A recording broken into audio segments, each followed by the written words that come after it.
Alrighty, yo, what is going on, everybody? It's your boy, Mr. DDG94. You're back with another reaction video. Today, we finna react to why Jeff Hardy and Allen Iverson are similar. Ooh, this one caught my attention right here because this is actually kind of true. Think about it. Jeff Hardy in WWE was kind of like that guy, even though he wasn't that guy. He was that guy, and you say the same thing with Allen Iverson. He may not have been you know what I'm saying, he may not have been the tallest, he may not have been the most likable person media wise, but everybody, he was that dude though. Allen Iverson's that dude. That's why he my GOAT. You know what I'm saying? Jeff Hardy, one of my GOATs too. Jeff Hardy is definitely in my top 3 of favorite wrestlers all time. In my top 3 for sure. Nah, top 5. In my top 5. Yeah, he in my top 5. Jeff Hardy is definitely in my top 5, but Allen Iverson will always be the GOAT, in my personal opinion. Fuck LeBron. But anyways, though, without further ado, let's get right into this. I want to talk about 2 worlds that I've always loved, and how 2 individuals in those worlds were always 2 sides of the same coin to me. They were my biggest inspirations growing up, and I think that they defined a generation through expressionism. These 2 individuals are Jeff Hardy and Allen Iverson. Growing up, I idolized Hardy and Iverson for multiple reasons: the fashion, the tattoos, and the ability to win in a land of giants. Jeff Hardy and Allen Iverson were cultural lightning rods that pushed away from the traditional sense of what you saw in their respective sports, and I think at least for sports, they defined that era through expressionism. So let's break down Absolutely, they broke the traditional barriers because Jeff Hardy and WWE was doing shit that the reason why those tag team matches at WrestleMania hit so hard was because of Jeff Hardy and the crazy shit he was willing to do for the entertainment of the fans. Jumping off of tables, jumping off of ladders, going into the crowd, jumping off the crowd and doing swanton bombs onto Bubba Ray onto a fucking table, or doing a goddamn whisper in the wind onto a crowd of people, bro. Just Jeff Hardy was different, bro. And that's why we fuck with him so heavy, bro. That's why when he finally did win the World Heavyweight Championship, when he did finally win the WWE Championship, that was a moment. That was a moment. Y'all don't understand. That was a moment. That was a long time of just seeing this man break his body down every single fucking day for our entertainment, and for him to be rewarded with that WWE Championship, and then later on the World Heavyweight Championship, even though CM Punk bitch ass cashed it in and took the title away just as he won it. That was a great feeling, man. Iverson just Iverson, dog. Come on, man. similarities between Jeff Hardy and Allen Iverson. First off is fashion. As a kid, everyone wanted to be either Jeff Hardy or Allen Iverson, Facts. and they were both rock stars in their own way.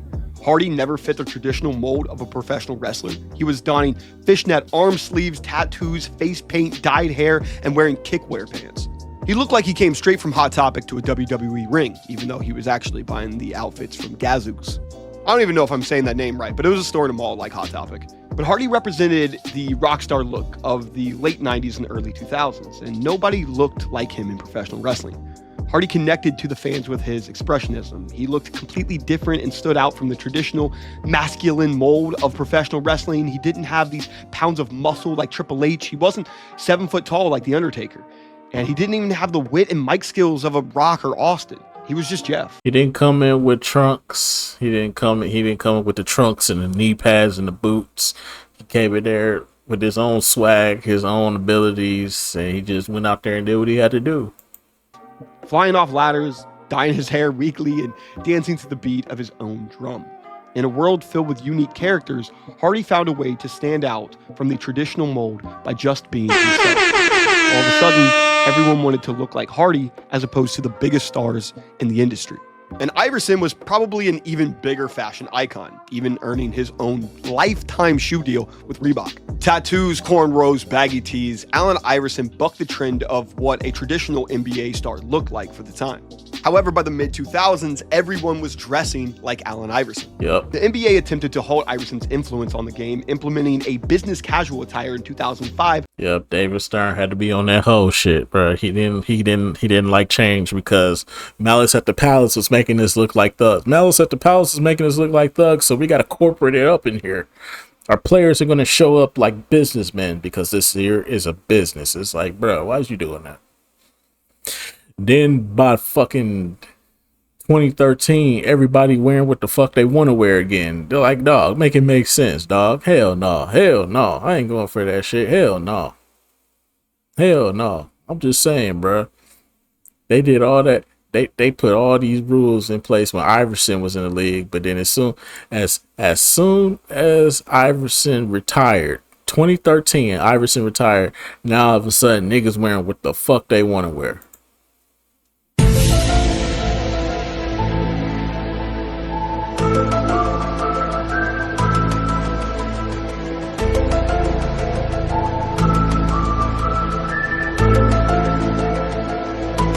Coincidence? I think not.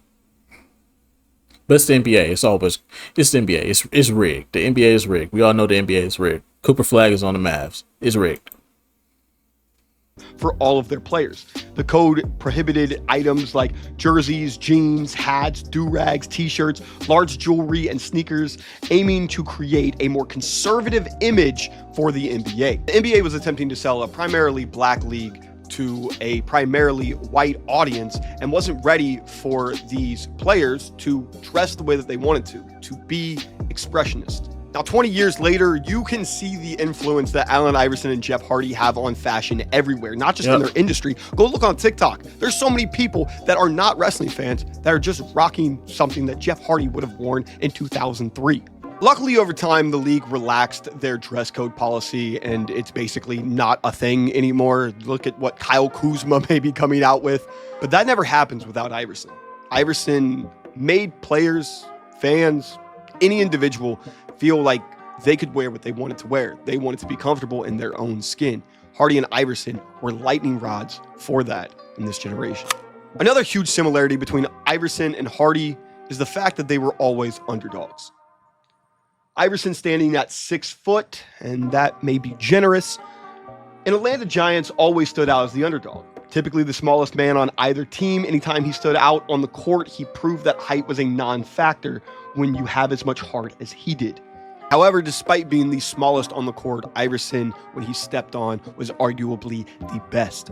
Rookie of the Year, MVP, and dragging the Philadelphia Sixers in 2001 to an NBA Finals that they had no business being in, Iverson is one of the greatest players of all time.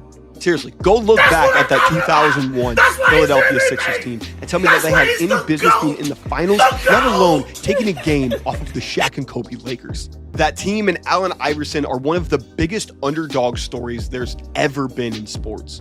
And Hardy was one of the biggest underdogs for WWE. When Hardy broke into the industry at 16, which wasn't technically legal, but no one would have ever guessed that he was going to be one half of the greatest tag team of all time and one of the most important wrestlers to the Attitude and Ruthless Aggression eras. Wasn't very tall, wasn't very muscled, wasn't extremely athletic either. He wasn't a great talker, and he wasn't even technically trained. He was a backyard wrestler making trampoline federations with his brother and somehow became WWE champion. That is as crazy of an underdog story as there is in professional wrestling. But through his aura, through his unpredictability, through his fun, through his expressionism, Jeff was able to leapfrog the rest of the industry to become one of the greatest underdog tales of all time. I think Hardy and Iverson are the classic underdog tale of how far heart can get you in life. Probably the biggest parallel between Jeff Hardy and Allen Iverson is their fearlessness. Hardy is one of the biggest daredevils in wrestling history, from leaping off of 20-foot ladders to scaling a scaffolding and taking a spear suspended in air. Hardy was advised by many veterans to take it easy, to not take the risks that he did, but Hardy never wanted to have these fans feel like they were shortchanged. Every single week, he went out there to give his best and to give a show that the fans deserved, even if it came at the cost of his own body. The NBA courts may not have tables, ladders, and chairs, but Iverson is just as fearless going to the basket. Iverson attacked the rim with no thought of what may happen next, or maybe he did and he still just didn't care for the love of the game to entertain the people, because that's who Iverson was. Iverson was a phenomenal jump shooter who could have easily created his own shot the way that he broke defenders' ankles, but he took a much more brutal and daredevil approach to basketball. That may have taken years off his illustrious career, but that's what made AI AI. It is yet another example of how Hardy and Iverson defined a decade. The early 2000s was selling the art of recklessness for entertainment. With shows like Jackass and Viva La Bam, the world had a hunger for seeing people that looked like themselves without the fear that we all hold inside of us. Hardy and Iverson inspired so many by going into the belly of the beast and falling and continuing to get up, even if we all wouldn't have. Hardy and Iverson truly represented the phrase, "Fear is only a four-letter word." To me, Jeff Hardy and Allen Iverson were always perfect examples of how accolades don't always equate to influence. Iverson played 14 seasons in the NBA and never once won a championship. It would take Jeff Hardy 14 years to win his first ever WWE championship. Still, if you were to ask any fan on the street to make a Mount Rushmore of the most influential and the most beloved members of their respective sport, Iverson and Hardy are likely to be named. While Iverson would be MVP and scoring champion, and while Jeff has had a decorated career in multiple companies, winning was never the selling point of who they were. Iverson and Hardy, to me, played a massive role in realizing that championships weren't everything and that these guys stood for much more than a title. You can see their influence all over the place in the current landscape. Turn on the NBA. You will see Kyrie Irving breaking ankles very similar to a kid from Hampton, Virginia. When Ja Morant crashes into a wave of defenders fearlessly, it is reminiscent of a young guard for the Sixers. Even the greatest of all time, LeBron James, has gone on record to say that he always wanted to be like Allen Iverson. Despite Jeff still being an active wrestler, he has already spawned a generation of wrestling children, whom he has influenced all over the industry. From Darby Allin taking Jeff Hardy's bumps as a challenge, to Leon Slater elevating Hardy's swanton, to the women of the industry being influenced from the Hardy Boys such as Bayley and Alexa Bliss, Hardy has influenced nearly every single wrestler in the industry and the kids that are coming up with his unique style. And craziest part is they both got the most influential thing about them is the arm sleeves. Like Jeff Hardy had the fishnet arm sleeves, Iverson had the regular arm sleeve. Like, yo, you can't, bro. Like sleeves, hair, tattoos. Yeah. It's too many similarities here, bro. It's too many similarities. Jeff is very influential even outside of professional wrestling, through art, through music. He was always somebody that was never wanting to cage himself to just being one thing. There's plenty of people that I know that are no longer into wrestling, or maybe weren't ever actually that into wrestling, but they still took a little piece of Jeff Hardy with them. Jeff Hardy influence is probably similar to Tony Hawk than it is another professional wrestler. Through all of the similarities between Hardy and Iverson, I also have to state that they were similar in being in the heat of controversy multiple times. Hardy's story encompasses a lot, and one of them is his own addiction. Hardy was fired by the WWE due to his drug use and refusal to go to rehab in 2003, and Hardy has always had a very public battle with drugs and alcohol addiction. Being sentenced to jail multiple times for possession and DUIs, Hardy has fought through his entire career, and it was even the main point of contention for the 2009 iconic storyline between he and rival CM Punk. Hardy's last arrest came in 2002 while with AEW, and hopefully those days are behind the lab. Iverson was also the subject of one of the wildest arrest cases in sports history, as everything was almost taken away from him before his career even truly got started. In 1993, in a bowling alley in Hampton, Virginia, Iverson and several of his friends were involved in an altercation. Iverson was arrested for allegedly striking a woman in the head with a chair, and while there were plenty of individuals that were in this altercation, both black and white, Iverson and his three friends, who were also black, were the only people arrested. And despite only being 17, Iverson was still convicted as an adult for the felony charges. Iverson denied the assault, and despite video evidence coming out that Iverson left shortly after the fight started, he was still sentenced to 15 years in prison. Iverson's career seemed to be over with before he even made it to college. However, after he spent 4 months in the Newport News Correctional Facility, Iverson was granted pardon, and eventually the conviction was overturned for insufficient evidence. It was very clear that they were attempting to make an example out of Allen Iverson, as many have stated in the documentary No Crossover, The Trial of Allen Iverson.